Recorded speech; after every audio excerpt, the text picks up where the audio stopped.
আমাদের পোষা কবুতরটি কেঁদে কেঁদে বলছে আমাদেরকে ফলো করুন, লাইক করুন, সাবস্ক্রাইব করুন। ধন্যবাদ। বন্ধুগণ, বন শুকিয়ে গেছে, সমস্ত গাছপালা মরে গেছে, পশু পাখি মরে মরে এদিক সেদিক পড়ে আছে, বনে কোনো পানি নাই। বনের প্রাণীরা মিটিংয়ে বসেছে। ঈগল পাখি বলল, তোমরা চিন্তা করো না, আমি দেখতেছি কি করা যায়। সে খাল খনন করার জন্য যন্ত্রপাতির জন্য বাসায় যায়।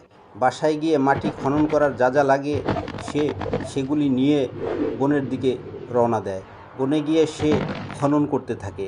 খনন করতে করতে সে ঝর্ণার সাথে সেই খালটা মিলিয়ে দেয়। ঝর্ণার থেকে পানি আসা শুরু করে।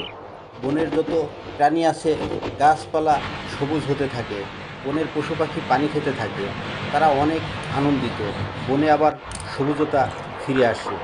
তখন সমস্ত প্রাণীরা পানির ভিতরে গোসল করতে থাকে, লাফাতে থাকে। এদিকে ঈগল পাখি ঘরের এক কোণে বসে কাঁদতে থাকে। সে বলতেছে, তোমরা যারা আমার ভিডিও দেখো এখনও ফলো করলে না এবং সাবস্ক্রাইব করলে না, সকলকে ধন্যবাদ।